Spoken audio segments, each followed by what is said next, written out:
Ano naman yan? Actually, ang pinaggalingan po nito, Mendoza line.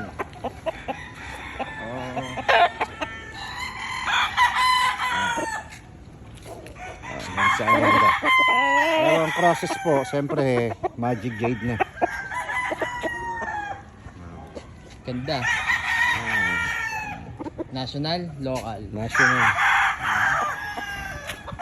Ayun, sa mga nagtatanong, magkano daw? 7K.